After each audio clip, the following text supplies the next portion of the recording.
Okay, let's unpack this. We've got some really striking material here about a watch. Mm-hmm. Your work, UR-230 Polaris. Now, Urwerk, the article points out right away, they just don't do normal, do they? Not really, no. Even their, quieter pieces are pretty out there. Right. But this one, the Polaris, it debuted late 2024. Mm-hmm.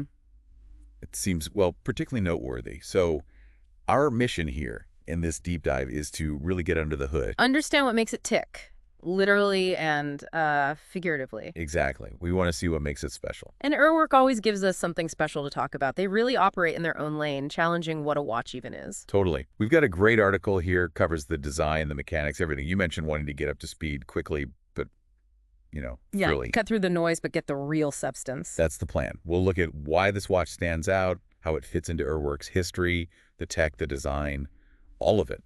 Looking for those aha moments. Yeah. And Urwerk usually delivers a few of those. They're not just tweaking old styles, are they? It's real experimentation. Definitely. So let's start with the look. The article immediately jumps on these Stormtrooper vibes. Yeah, okay. I see it. That white and black color scheme. It's a big shift from their usual darker stuff. It really is. That alone tells you something's different here. It feels intentional. A statement. More overtly sci-fi, maybe, than some of the others. Could be. It definitely projects something specific, futuristic. So the article places the UR-230 Polaris as the newest in the UR-200 series. That line started way back in 2007. Right, so there's history here. It's an evolution, not just a one-off. Exactly. It mentions the 210, the 220, and then the UR-230 Eagle was just before this one in 2023. Okay, the immediate predecessor. But what's interesting is the Polaris isn't just the Eagle in white. They changed the case architecture. Oh, how so? Remember the Eagle had that hinged lid over the display? Vaguely, yeah. Distinctive. Well, the Polaris ditches that. It goes back to more of a Urwerk-style obstructed front sapphire crystal, like the 210 and 220 had. That is interesting. So less obstruction, more view. Seems like it. Maybe they decided that lid, cool as it was, kind of hid the main event. Could be. Prioritizing the visual theater of that satellite display, letting you see the mechanics constantly working, makes sense for them. Okay, let's talk size and materials, because this is pretty wild. Where work usually is. How big are we talking? The article calls it properly sizable. Let's see, 44.81 millimeter wide, 18.38 millimeter thick, and over 53 millimeter lug-to-lug, essentially. Oh, yeah, that's not hiding under any cuffs. No way. But you need that space, right, for their orbiting satellite display. True, that mechanism takes up real estate? And the case material. It's bimaterial. Black DLC-coated titanium for the main body. Okay, lightweight and tough. Standard high-tech stuff. But the upper case, the white part, that's where it gets really interesting. It's a ceramic-based composite reinforced with fiberglass. Whoa, not just solid ceramic? No. Apparently this was developed with Urwerk, used in aerospace, medical stuff. It's layers of ceramic, woven fiberglass, all held in a hard polymer. So it avoids that brittleness you can get with solid ceramic. Exactly. Much stronger. And the look. The article says it has this unique layered appearance, a subtle shimmer from the fiberglass, like a white version of carbon fiber. That sounds incredible. Material science driving the watch design, that's very Urwerk. Isn't it just that level of material innovation is, well, it's something else. It really underscores their commitment, doesn't it? Pushing beyond just gold and steel, using materials for performance and aesthetics. Definitely.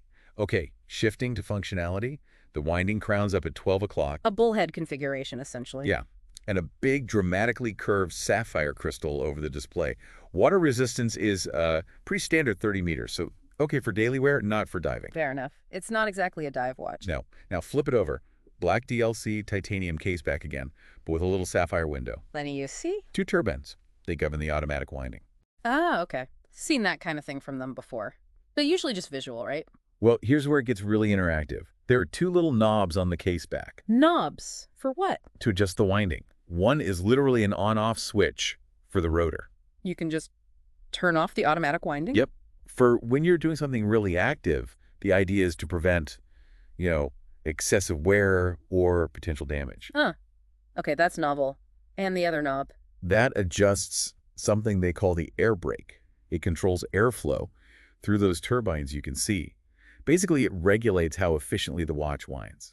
So you can fine-tune the winding sensitivity. Seems like it. And as you close off the airflow, these bright red covers slide over the turbines. visual feedback. Wow. That level of user control. That's pretty unique for an automatic watch. What does that tell you about their philosophy? It feels like they want the owner to be really engaged with the machine, doesn't it? To understand it and adapt it. Absolutely. It's not passive ownership, it's interactive. It acknowledges that a mechanical watch responds differently depending on lifestyle. Very cool. And the time display itself. Yeah. Classic Urwerk, really. That satellite-style retrograde system. Like the UR-210, the 220. Yeah. Their signature look. You've got that three-pronged carousel rotating, carrying the hour numbers. And the current hour module locks into the minute hand. Which is this big skeletonized pointer sweeping across an arc-shaped minute track below. It's very three-dimensional, very dynamic. Inherently cool to watch. You're not just glancing, you're observing the time. And clever touch, up in the top corners of the display, there are two little indicators.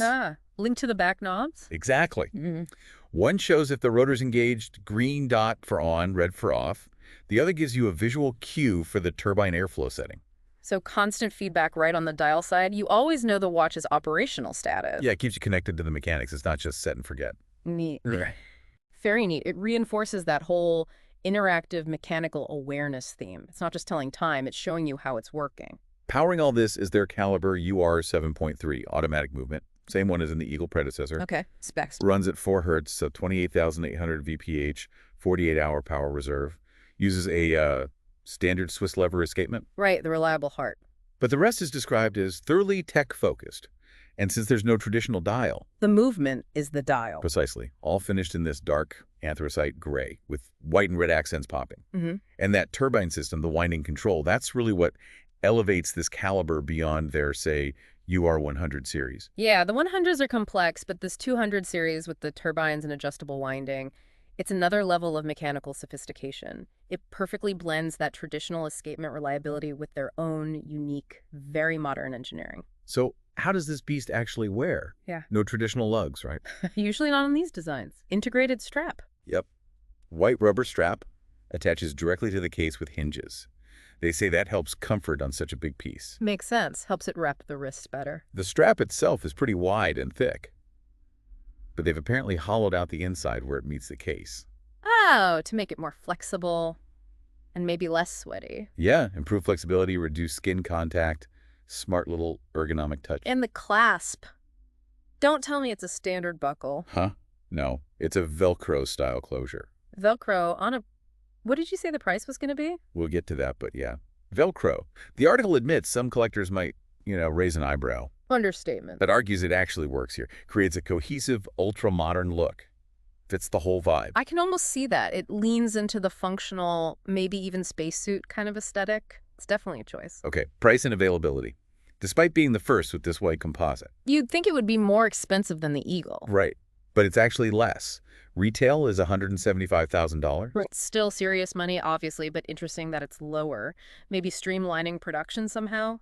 Or just a strategic move? Could be. And it's very limited, just 35 pieces. Wow. That's typical Urwerk, though. Very small batches. Keeps them exclusive. Absolutely. And interestingly, the article's author, they actually prefer this Stormtrooper look over the previous UR-200s. Feels it really clicks with the whole space-age design. I can see why. That stark contrast really highlights the unusual shapes and mechanics. It's bold. So let's try and bring this all together then.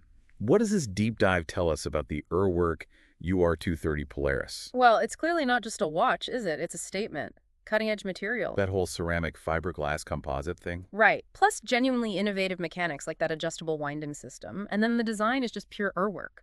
Bold. Uncompromising. We saw how they evolved the UR-200 platform, kept the core satellite display, but tweaked the case, brought in user controls. Yeah, that fusion of the high-tech materials, the complex display, and that unique air brake system. It shows this deep commitment to both how it looks and how it works. Form and function, but in a very Urwerk way.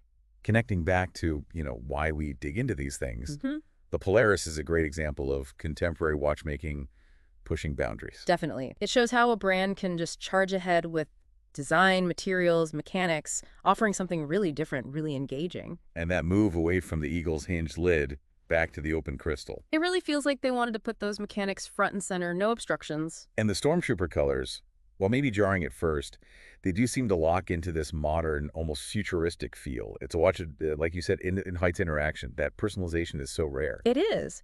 And what's impressive is how they do all this high-tech stuff, but still have this instantly recognizable Urwerk DNA. It all hangs together. It's not just features thrown together. It's a coherent vision. Which brings us to maybe the final thought, something to chew on. What does it really mean to have a watch that's, well, more than a luxury item? It's this piece of visible, complex tech that you can actually fiddle with, tune to your life. Right. The Polaris isn't just about telling time. It seems to be about appreciating how the mechanics, the materials, understanding what makes it possible. It definitely challenges the old norms of watchmaking, Mm. presents this very forward-thinking vision. So thinking about everything we've unpacked, what bits sparked your curiosity the most? Where might you want to look next? For me, it really highlights that tension in luxury, doesn't it? Tradition versus radical innovation. Urwerk is firmly in the innovation camp. And the Polaris is just this fantastic example of what happens when you really push those limits. Makes you wonder, what's the next step? What does watchmaking look like further down this road?